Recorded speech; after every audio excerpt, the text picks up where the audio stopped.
Hey guys, hopefully everything is working. It's about 11:30 and we are going to get started. So today we are talking about Mad Money and high yield savings accounts, or like high interest savings accounts. Okay, this is something that I just started kind of looking into recently, and a friend started talking to me about it. So we're going to go through that today, okay? So, Mad Money. What is Mad Money? It's really an emergency fund, okay? So, you set aside to cover your monthly expenses. So, if you lose your job, that's your Mad Money or your emergency money. So, but then those expenses that you are covering are those main ones. So, we're talking rent, utilities, we're talking food, we're talking clothes if you don't have any to cover your back, and then of course we're talking about transportation.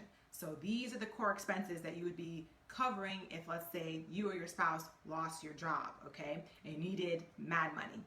Okay, so it was kind of funny because I was like, okay, let's go see what some dictionaries say about this Mad Money. Okay, so I went to somewhere funny actually. I went to UrbanDictionary.com, right? And it says, okay, Mad Money, it's an emergency fund, it's a large sum of money, and then it goes into, so when you go on a date and your date leaves you at the restaurant or the movie, and you need to make sure that you have some Mad Money if you want to take a cab home. I was like, what? I'm like, that's the definition of Mad Money in UrbanDictionary.com. I'm like, okay, all right. And then I go to Facebook and I'm like, so a friend of mine has a little meme up. And so after I read this thing talking about, oh, your date left you at the restaurant and a movie and you need to use your Mad Money to take a cab home, her meme says, I'm not really single, I'm dating myself. I take me out to eat, I buy me clothes, I love me. So I'm sitting here cracking up because I'm thinking, okay, I'm going to get just a regular old definition of Mad Money, and this is what I get. So maybe it's funny to you, maybe it's not, but we'll continue on. So also, we were talking about those 4 basic areas to have your Mad Money cover, which are your basic expenses. So the rent, utilities, transportation, the food, and then clothes on your back if you don't have any, right? And so for someone, for example, it would be maybe you need at minimum $3,000 a month to cover expenses if you lost your job. So $3,000 by, let's say, 6 months is about $18,000 depending on your circumstance, okay? And really, my rule of thumb is kind of at bare minimum, you're looking to save Mad Money for 3 months if you're a couple. So, and you do have a spouse that still has a job, and then 6 months if you're a single person. So, me as a single person, I would probably want to have maybe $15,000 to $18,000 saved for Mad Money, okay?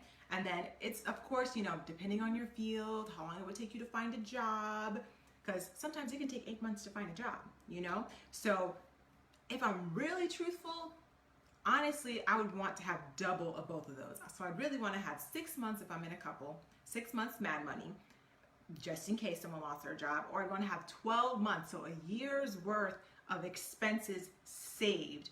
So it's quite a bit of money. So it could be close to $40,000 for someone that is single like me. So in that year, I would want to save close to $40,000 just in case if I'm the only one in my household making money. That means if that's gone, there's no money except for my Mad Money, okay? And so now when you accumulate this kind of money, so it's a large sum of money, where do you put it, right? Because I mean, in a regular account, so we'll kind of talk a few comparisons here. In a regular account, we're talking like, so Chase, we're talking about a savings account, right? Chase, you make 0.01% roughly. So most of the banks that most of us bank at. So we can go to a branch and we can go to the ATM. So Chase, Wells Fargo, Bank of America, these are the ones I see on every block. 0.01%, that's nothing in your savings, nothing. So in the course of a year, you maybe make $1. So when it's time to claim it on your taxes, you can't even claim it because it's $1, right? So what we're looking at is that we're actually looking at these higher interest rate or higher interest savings accounts that could feasibly be 20 times that of the annual percentage yield is what we call it. So which is the total interest earned on an account. And in your annual percentage yield, it's basically your interest rate and your compound interest. And for some of these banks that offer these higher interest rates, it's kind of a variable rate because it'll change with the market. So some of them are online banks, some could be physical, it's hard to say. But so the ones that I've been looking at recently are, let's say, online banks. So there's Ally, so ALLY, and then Goldman Sachs, American Express. All of these have about a 2% interest rate. So in that savings account, so their APY, or their annual percentage yield, is about 2.2% in most of those cases there. So American Express, Goldman Sachs, Ally, these are the ones that I first started looking at, because guess what? The ones in the Chase and Wells Fargo and Bank of America because I have a Chase account. So those 0.01% of your savings is nothing. So everybody should really consider looking into how they can have a higher interest savings account, okay? And I mean, you can plug that right into Google and take a look. But that's what we're talking about today. Because actually, a friend messaged me recently. He's like, so have you really looked into it? And I had a little bit, but just a little bit. Because I saw it on Instagram somewhere, and I was just like, okay, so I have all my money in, because maybe it's a few thousand. I have all my money in Chase. And at the end of the year, like I said, I only make $1. And he's telling me 2.2%, because okay, when I calculate this out on the calculator online, let's say I have a 6-month emergency fund. So in Ally, $18,000 of mad money is $400 of interest made. Because at Ally, the interest compounds daily. So I'm thinking, whoa, so $400, that's what I would have instead of just $1 in a year. And so my friend, when he messaged me, he was like, hey, look, he's like, my sister has the account. There's 24/7 customer service. He started going on and on about all of those things. And I'm like, whoa, so 24/7 customer service. I could have an additional $400 per year. I'm like, well, we all know. I'm like, that could be an international flight somewhere. That could be used for a vacation. Could be used to pay off some debt. So I'm like, I'm on board with that, okay? So, and funny, it actually correlated with a dream for me. I dreamt of actually Ally last night. And in the dream, it's just like this purple sign that says Ally. It says Ally Me on it. It was weird with the flower. But then before that, I had a dream about going to get toilet paper from an Ally grocery store. And the colors were purple and pink. When I went on the Ally website, of course, the colors are purple and pink. And I'm like, some days I'm a psychic, some days I'm not. And I was like, okay. And then when he texted me, I was like, that's confirmation, definitely. Okay, so I'm going to talk about Ally specifically, because this is an account where I was like, okay, now my friend's using it. I've heard a lot of Instagram people using it as well and having no issues with that. He says, his sister's using it. So I'm just like, okay. I'm like, this is something now you're at the point where you have referrals for this new account where you're like, okay, I know it's just an online bank, so which means an online bank, you can't deposit cash. But they do have about 42,000 ATMs across the world. So you can at least have unlimited withdrawals and then unlimited deposits as well. Okay, so we're going to talk about just some benefits of going with a high interest savings account. Okay, so the perks being, so the APY, that annual percentage yield, remember, so that's the amount of interest earned, all right? So your compound, so it's looking at what your compound interest is and your interest rate. And so the perk for Ally specifically is 20 times the national average. So it's 2.2% roughly compared to Chase, Wells Fargo, and Bank of America at 0.01%. So think about how much more money that would be. It's like $1 a year versus $400 a year. Hello, you don't have to tell me twice. So when my friend told me about it, like 3 days later, I was like, okay, I've been thinking about this for a while. It's time to go, right? Okay, and then so you have 24/7 customer service, so you can reach somebody anytime. So it's of course, those main ways. You can call them on the phone, you can chat online, you can send an email, okay? And then also there's no minimum balance required, because guess what? I was like, my Chase account right now for my savings, there is a minimum balance. I believe it's like $300 or something like that. So each month there has to be a minimum of $300 in the account. Okay, and then also there's a maintenance fee. So they charge me, I think, like $5 to $10 if that savings account goes less than $300. And do I want to pay Chase for that?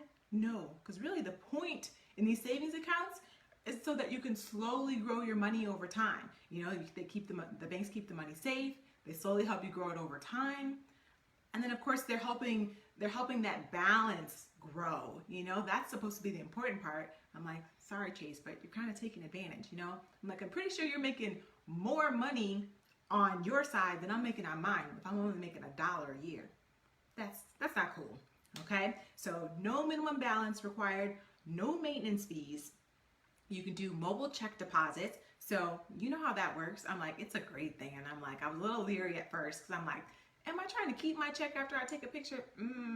I don't know. I prefer that the ATM takes my check and then I don't see it again. I'm like, I don't want to keep it or house it or store it. But that's just me. So, I started taking a picture of my checks, and you can do that same thing with Ally. So, quick and easy from anywhere. Do transfers online, on your laptop, or on your phone, which is always a great thing as well. There was one other thing I was going to tell you guys. Maybe I'll remember it later. But anyways, so, and then you can also have all of your accounts in one place. So Ally also offers where you can have a checking account. So guess what? That means that you get to have an ATM card. And so if you do happen to have an ATM near you, you can go there. So remember, unlimited deposits, unlimited withdrawals. And then your interest compounds daily. So it's like compound interest. I mean, we haven't talked about this just yet, but compound interest is basically interest upon interest upon interest. So compounding means it's building up, right? You combine things together and the interest is building up, you know, so you're reinvesting interest. So it's like saying, hopefully I can explain this correctly. So you have a balance of $1,000, right? And then the interest is $30. So now the final balance is $1,030. And then the next month or the next period, now you have $30 more interest, right? So now you have $1,030 plus $30. So now your final balance in that month too is $1,060. Y'all, correct me if I can't do math, okay? So that is the compounding interest, and that's what you want to see from day to day. And I'm like, the fact that Ally compounds interest daily is what you want. That is definitely what you want. So my friend tells me, he's like, so basically I've made more money in the last few months since October of this past year with Ally, the online bank, than I've made in the last 13 years that he's been with Chase. I mean, hello, anybody out there? I was like, that was enough for me. And I was like, okay, I've been thinking about it long enough. Okay, so compounding interest daily, right? And then it's also a bank that is FDIC insured. So that's Federal Deposit Insurance Corporation. Not that you guys care what that means, really. Basically, you want to know that your money is insured by anybody. That's definitely who you want your money to be insured by, is FDIC. So which means with Ally specifically, each account and each depositor is insured up to $250,000. Okay, so it's really well more than that, because if it's each account, so it's your checking account, it's your savings account, is insured $250,000. Okay, because I know I had a credit union back in Chicago, and it was not FDIC insured. I love the credit union, but it was like, I think it's called ASI. Don't quote me on that. But I was like, okay, what is that? And is that going to really like hold up? I wasn't so sure. So I ended up switching to Chase because I wanted to make sure that it was FDIC insured. Okay. And the FDIC, it basically, your deposits are insured just in case there's some kind of bank failures or bank mishaps. Basically, if they mess up, they cover those costs up to $250,000. Okay. And then when you go online, you can actually do this online account. So whether it's Goldman Sachs or Ally, whatever bank that you choose to go with that has these high interest savings accounts, if it's, it took me less than 15 minutes to both set up an account and add a beneficiary. Okay. So little of no time. So it's something you guys should definitely look into, okay? And you can actually go on the website and use the calculator to say, okay, if I have an extra $10,000 that I have in my savings, I should take a look. So if I type that into Ally, it'll tell me, okay, so $10,000 is equal to how much money at Ally? I think it's like $22 or something. Well, 10,000 is actually, I'm sorry, $220, okay, at Ally. But guess what? At Chase Bank, it's like a few dollars. And I'm like, really? So a few dollars compared to $220 for $10,000? I'm like, that's crazy to me. So this extra money that you can now, like we talked about, use to pay off debt. You can use to travel with. You can use for all of these, or just even just a little extra cushion at the end of the year in your account to keep you away from, going negative. So I'm trying to think of what else I need to tell you guys about. We talked about compared to Chase. They have, we talked about 42,000 access to Ally ATMs. And really the only downside I could really see was that you can't deposit cash. And then the federal limits the amount of transactions from U.S. savings and money market accounts. So it's limited to only 6 transactions. This is 6 transactions a month. I'm like, I'm pretty sure if you're intentional, you can keep everything under 6 transactions a month. So those were the only 2 possible downsides there could be. So take a look at that, okay? That's really the meat and potatoes of what we're talking about today. So just a quick recap, we've been talking about Mad Money, or your emergency fund, this large sum of money that you have now set aside after, for that emergency or after you paid off debt, right? So that's your Mad Money, okay? And then we're talking about what you do with that Mad Money when you're like, okay, it's been in Chase or Wells Fargo long enough, not making any money. You move that money over to an online bank, or so we talked about Ally, Goldman Sachs, and this is showing low battery in front of my face right there. Goldman Sachs, American Express. These are some of the options where you can get well over 2% in your annual percentage yield, okay? So you really want to take a look at those few things. So if you have not looked at these, it's time, because you can really make a heck of a lot more money in a year with that interest compared to what you are at Chase or Wells Fargo. So I don't know if anybody has any questions. We got a few people on. Hi, everybody. If there are no questions, I am going to go eat my food. So you guys have a great Wednesday, and I will see you next week live at 11:30. Take care. Bye.